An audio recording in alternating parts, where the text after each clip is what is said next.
Welcome back to Faith Families Bible 101, Bible Study 101, where we're going through each and every book of the Bible and just hitting the highlights. We're not going into too in-depth, and you get my little commentary on some of the things. But today we're going to do Nahum and Habakkuk. I am Pastor Ed, pastor here at Faith Family. Let's go ahead and get started. All right, so we're at Nahum and Habakkuk.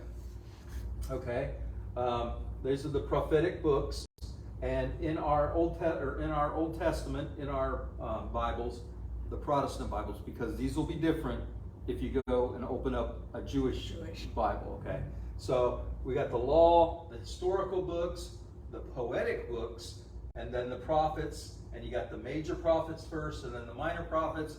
And they're major prophets not because they were more important, but because the length of their writings. So right now we're at Nahum and Habakkuk. Both of these books are only 3 chapters long. So time frame, we're looking about the time of Josiah. Nahum and Habakkuk, interesting. Nahum is right after the fall of Assyria, and Habakkuk is talking about the fall of Babylon. So we have two time frames there. We have 2 empires, and they're going to talk about the differences. I found this on the web. No, you didn't. Siri's always trying to help me out. So we're looking at about 650, okay, which 663 is when Assyria goes down and basically takes out Egypt. 663 is the fall of the Egyptian capital Thebes, and then after that, Syria kind of starts to go away because they've already taken over, as you can see in 720 was the fall of the northern kingdom of Israel, and so they come through and they kept on going. They went down into Egypt, and then they kind of retreated, and they retreated all the way back to Nineveh. Okay, so, and you can see right there is Nineveh. Here's Thebes all the way down here, and Jerusalem's right here. So, and then you got the Babylonians, or some Bibles, if you've got an older version, it'll say the Chaldeans instead of the Babylonians. So they're getting ready to rise up and take over Assyria and kind of do the same thing, do the Fertile Crescent, as you will, and take over, and then come down and take over Jerusalem eventually. Okay, this is a modern day Iraq. You can see Baghdad, Al-Qut, Najaf. This is basically the area that Babylon is actually Al-Qut, and right here. I stayed there for 3 months in the ancient ruins of Babylon. So, and then up here you can see Mosul, which is the ancient city of Nineveh. Okay, and then here's another map. You can see where Babylon, Nineveh, and Thebes are. So you got this big arc kind of thing here. All right. So Nahum, I love this thing. I found this. It's called BibleProject.com, and it goes through and kind of tells you, kind of like what I'm doing, but they do it in cartoon form. They actually draw these as they're telling the story. So that's kind of cool. I thought I'd put that up there. I got one for Habakkuk also. So, and it points out the important things. So, I mean, as far as a 101, a beginner's course of understanding, I would recommend this Bible project. You got to click on it and then go to the study, and then it'll show the Old Testament, New Testament, and then you can get there anyway. So that's okay. So Nahum is the only prophetic writing of all the prophets that we saw that calls itself a book or a scroll, and the word here is shofar in Hebrew. Now the interesting thing about that is this is a loaner word. In other words, you know how we have help me out. Give me a French word that we use every day. Je ne sais quoi means I don't know what, right? But we say it in English, even though, or help me out with another one. And it's acceptable. And it's acceptable, yeah, to say a French word or a different Spanish word, hacienda, Toot to sweet. Get over your fence. Yeah, there you go. Toot sweet. That's a good one. So this is a loaner word from Assyria, and he's writing about Assyria. Anyway, so this is actually an Assyrian word. It means scroll or book, as we call it today. So Nahum is from El-Kosh. Do you know where El-Kosh is? You're not alone, because most scholars haven't figured out where El-Kosh is. So this is a place where it says right at the beginning that he's from El-Kosh. It says Nahum of El-Kosh. Nobody knows where this city is, or if it ever existed, or if it's so. Anyway, we don't know where it is today. The book, 3 chapters, goes back and forth. It's kind of a back and forth about God's wrath, and God's going to do this, and God's going to do that to these nations, and there's going to be salvation. So that once again, there's that prophetic, God's wrath, but I'm going to give you hope, and I'm going to give you, there's going to be salvation in the end, kind of thing. So this goes on. The declaration of God's wrath is going to be against the Assyrians for what they've done. Now remember, you go all the way back into the Chronicles and to Kings, and some of the other prophets that we talked to said that Assyria was God's sword to punish the wicked of Israel and Judah. So here God raises up Assyria to come down here and basically teach them a lesson, right? Teach the Israelites a lesson, and because they were idolaters, were all of that. And now they just took it to heart and said, we are the bad boys in town, and we can do whatever we want. And if they truly were God's people, then they would have turned and worshiped God, like Jonah tried to get them to do. Remember, Jonah goes up to Nineveh. And of course, at the end, it says that the Ninevites, they changed and they accepted, and they started worshiping God. Even the king, or even the king of Nineveh, worshiped God. So, but did they? Obviously not. So God has to step in again, according to Nahum, and destroy this nation that he brought to punish the Israelites. Now the interesting thing is, did not God send them? Yes. Did not God promise salvation? Yes. So here's God's salvation. He's going to wipe out the Assyrians. And salvation for a faithful remnant. Okay? You catch that?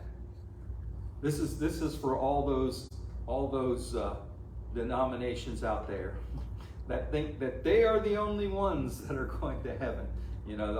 We're the true faithful. We're doing what God wants us to do. Those other denominations, those other churches, they're not doing what is God calls them to do. So there's that idea. But at the same time, he promised that a remnant would, faithful remnant would stay around.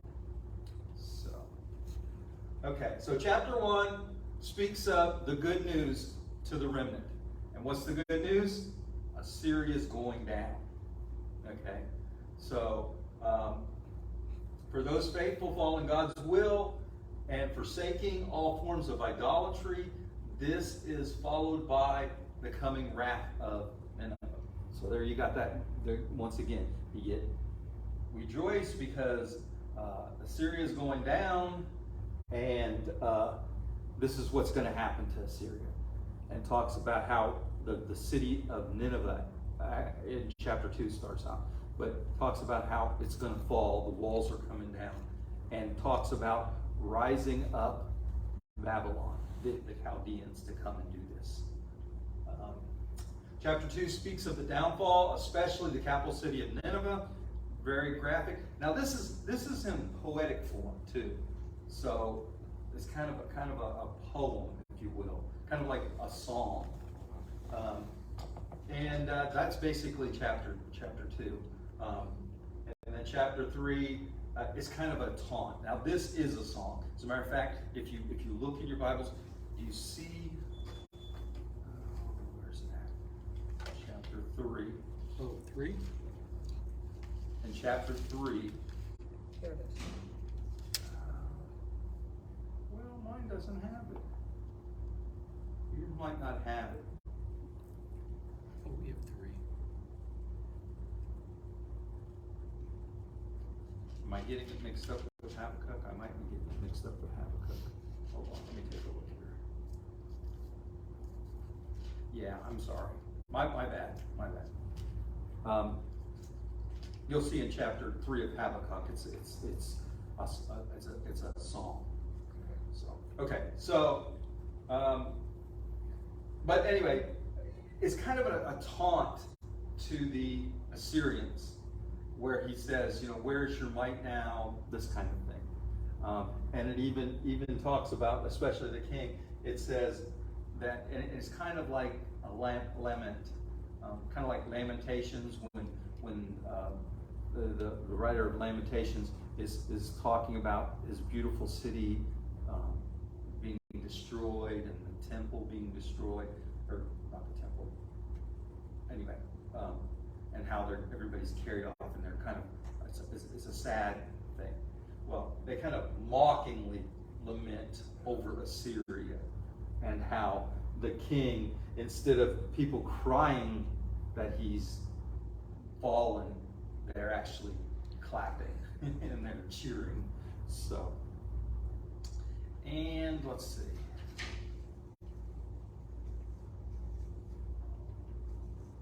Okay. And so that's basically all of Habakkuk. Or Nahum, thank you. That's basically all of Nahum. What's interesting, so we talked about, this is how quickly this happened, right? In 663, Assyria, at the height of its power, goes all the way down to Egypt and sacks their capital city. 663. Now, in 612, what's that, 50 years? Less? Approximately. Nineveh is sacked by the Babylonians.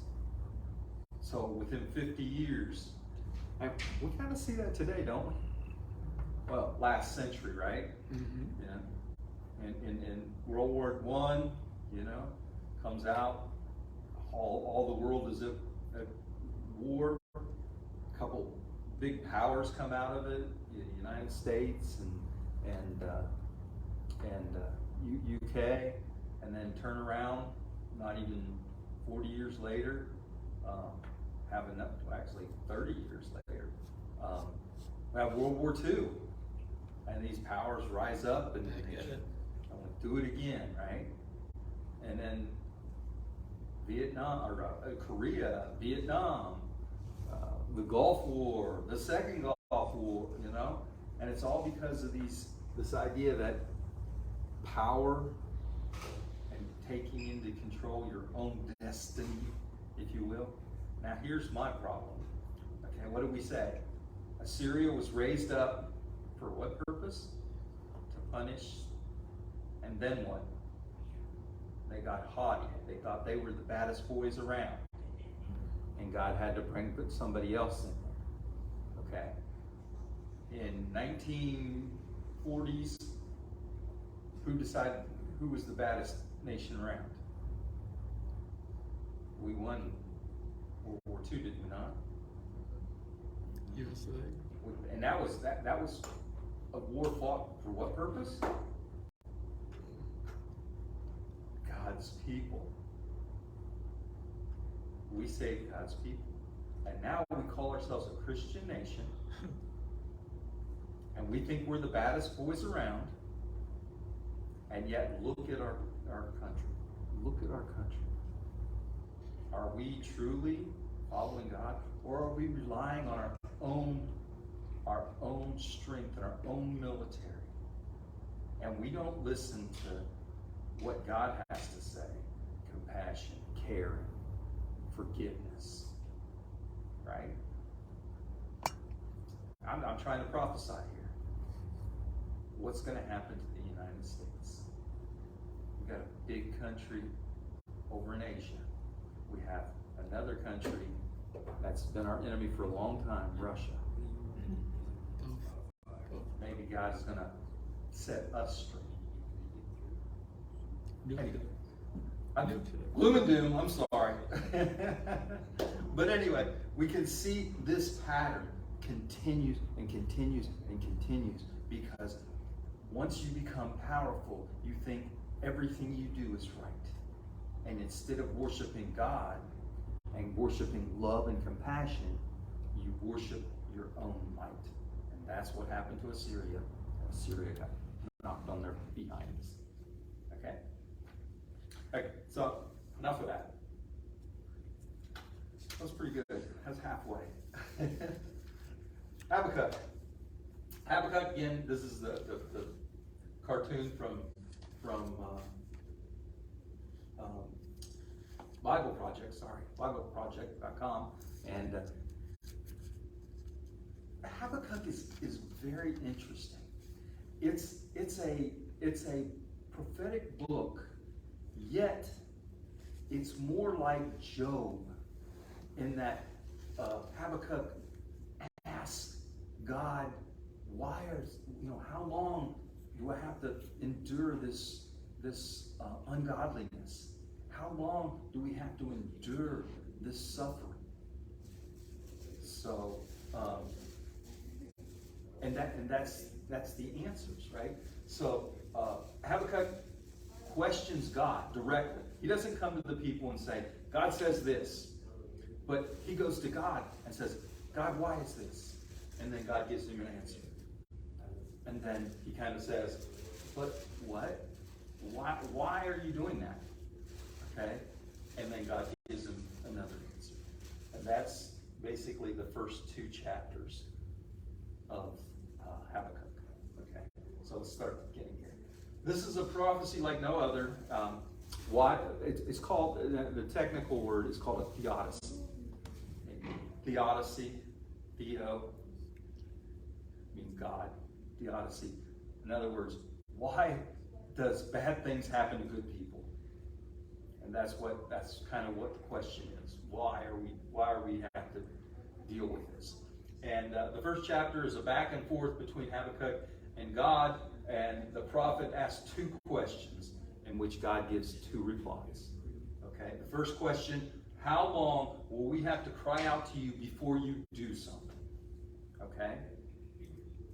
And God says, I'm raising up the Babylonians. And they're going to take over. They're going to wipe out Assyria.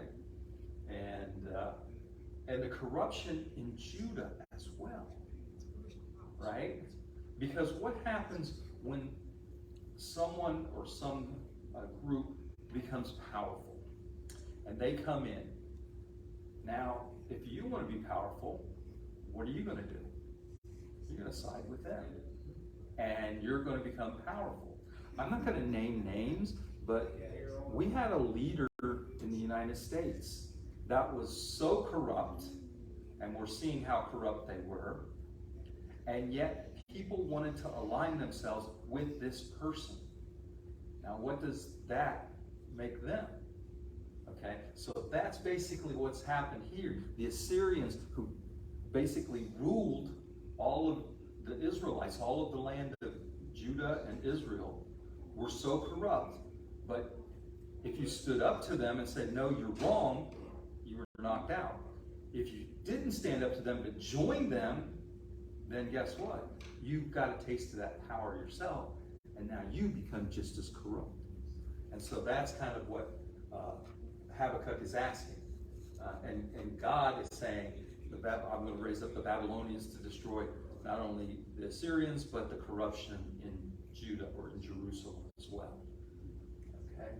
So Habakkuk goes, wait a minute. I've heard about the Babylonians. They're even worse than the Assyrians. How are you going to raise them up? Why would you do that? And God's answer is, I will also bring Babylon down. And then, once again, and there will be a remnant that will live by faith. And this is a commentary on us Christians today, kind of like what we were talking about just a little bit ago. As Christians, we have to be faithful. We cannot depend on our government,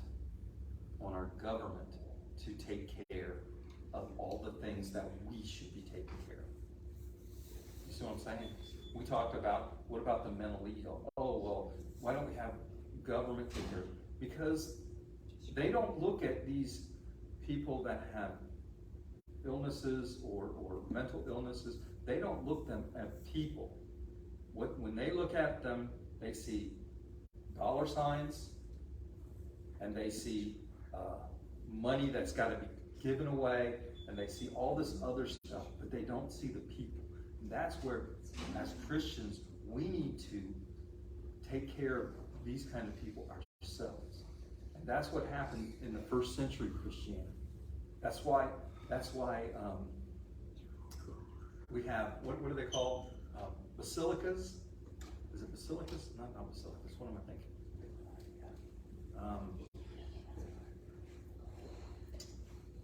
Funeral homes, right?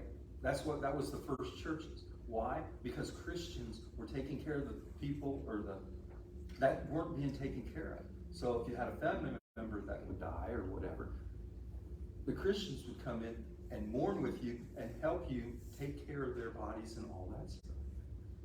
So, interesting.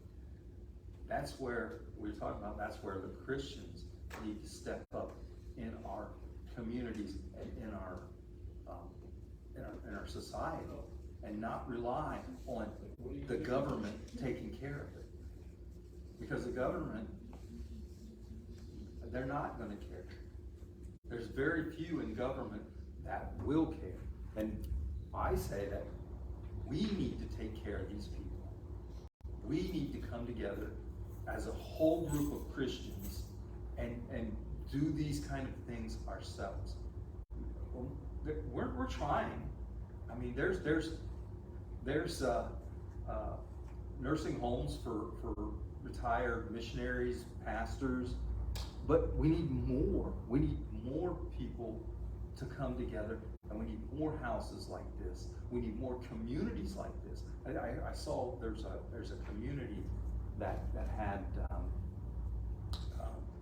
that was for retired Christians, that they could go there and they could live in a community that was basically geared towards them, a caring and compassionate community.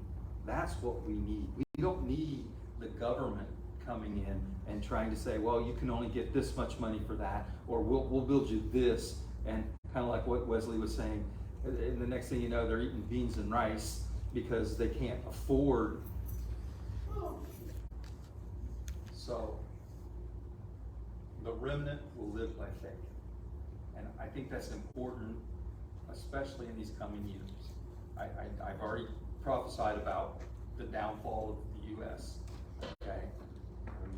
What about when everything becomes corrupt and everything becomes about power? That's when we as Christians need to stay faithful in the midst of it. Now I'm getting into my sermon. But in the midst of all of this, we need to stay faithful to our love and compassion. And that's living by faith. Because when the world is against you, where do you just join them? Do you leave those people that can't help themselves behind, or do you still have compassion for them? Okay, so at the end of chapter 2, there are 5 woes for the corruption. Okay, so there's the corruption of the nation, unjust wealth gains. This is Judah he's talking about, and also Assyria. But using what you have to take from others who don't have. The haves and the have-nots, and then the have-nots get even less because they're being taken advantage of. And in our society today, the rich take advantage of the poor. Economic unfairness, hoarding resources. Once again, the rich get richer, the poor get poorer, and the poor just eke by survival. Wouldn't it be nice if let's say a billionaire, instead of going to space, would do something like, hey, let's build homeless shelters or homeless communities all over the place where people can come and at least have a home to live in. How much would that cost? Billions? He's got it. They've got it. Anyway, so that is point out. This is the second woe. The third one is slave labor. Kind of like the cost of inflation goes up and up and up and up, and yet the wages stay the same. Oh my gosh, these people want $15 an hour. How horrible. Do you know how much we would have to pay our employees? We'd have to raise our prices. Why would you have to raise your prices? You made $14 billion in profit last year. Maybe if you take that profit and instead of buying more stock in your own company, you would put it to the community. You know what's interesting? I can't believe I read this one time. But the man that basically invented capitalism said that a company's worth is only as much as it is worth to the community. In other words, if you're not helping the community, then your company doesn't deserve to exist.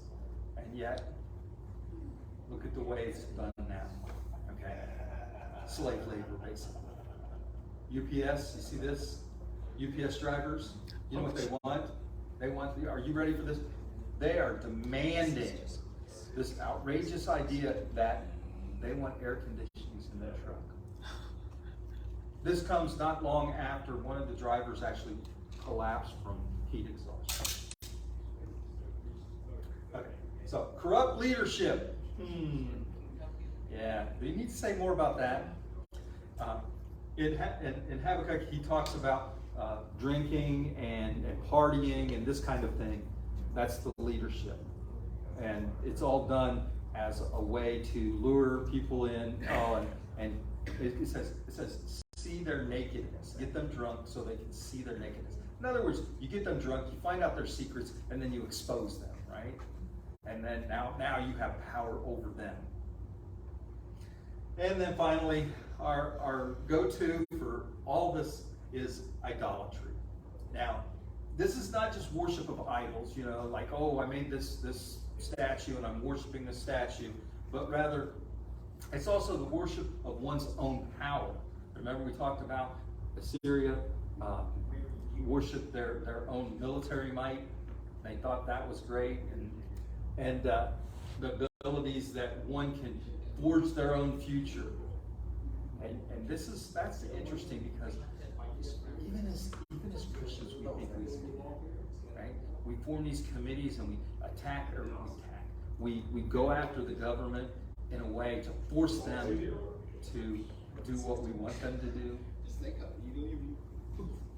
But we don't rely on God and being steadfast ourselves. Again, I'm getting into my sermon. But they're not relying on God. And what being faithful means, we stay to our principles of love and compassion. Okay. And then chapter 3 is the psalm. Okay. Now, if you look in your book, You see the little word there.